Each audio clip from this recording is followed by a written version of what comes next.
Fakti, ko nezināja. Nosauc 3 lietas, bez kurām tu nevar iedomāties savu dzīvi.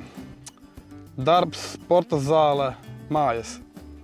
Tās ir tās 3 lietas, bez kurām es nevaru iedomāties. Vai ir kādi rituāli vai nodarbošanās, neskaitot svarcelšanu, ar kuriem tu nodarbojies, lai atslēgtos no ikdienas problēmām un stresa? Jā, man patīk brīvajos brīžos skrūvēt savu mašīnu, teiksim tā, uzlabot.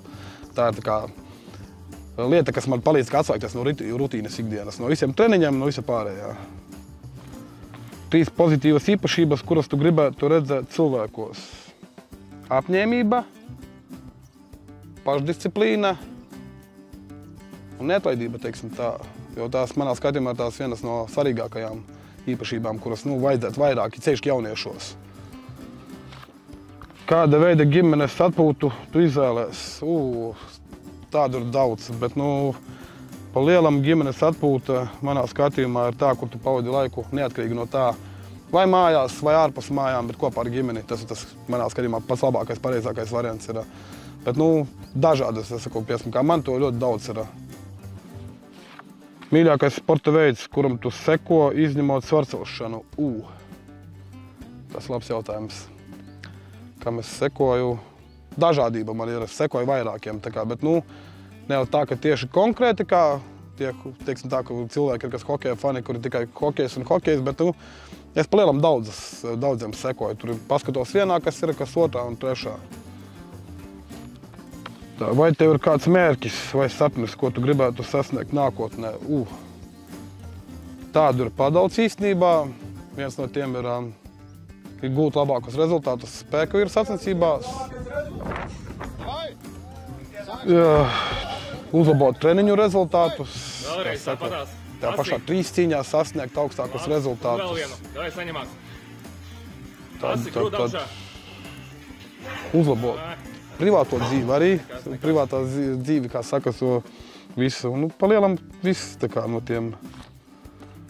Kas ir laime tavā izpratnē? Manā izpratnē laime ir darīt to, kas tev patīk. Un vēl jau vairāk, ja tas nenes, kā saka, nekādu sliktumu citiem, piemēram, kā man laime ir nodarboties ar sportu. Es to daru praktiski jebkurā brīvā brīdī, cenšos maksimāli to darīt. Tas ir ārpus darba laika. Bet tā pa lielam laime tas ir, ka tu vari darīt lietas, kas tev patīk.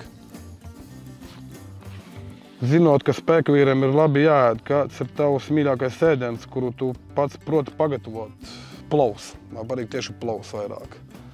Pats arī viņu gatavoju. Garšīgs viņš ir un uzturvielām bagāts, jo tur ir gan gaļa, gan rīsiņi. Pastāsti par kādu personu, no kuras tu smelēs iedvesmu. Tur, es domāju, daudz ko nevajag stāstīt. Tas ir Artis Plivda. Viņš arī ir tas, kas mani motivē. Dzen uz treniņiem, jo viņš ir cilvēks, ar kuru tu vari runāt kā ar brāli, bet tāpat laikā viņš tev atgādina to, ka viņš ir tev, teiksim, kā treneris, padomdevējs un ļoti labs draugs. Vai uzskati, ka psiholoģiskā noturība ir tikpat svarīga kā fiziskā sagatavotība? Jā, jo ja tu nespēsi psiholoģiski sagatavoties pirms tās pašas celšanas svaru kaut kādas, ir daudz grūtāk pacelt to svaru nekā, kad tu esi psiholoģiski sagatavojies. Pat, ja tev ir ļoti laba fiziskā forma, psiholoģiskā ietekmē daudz ko.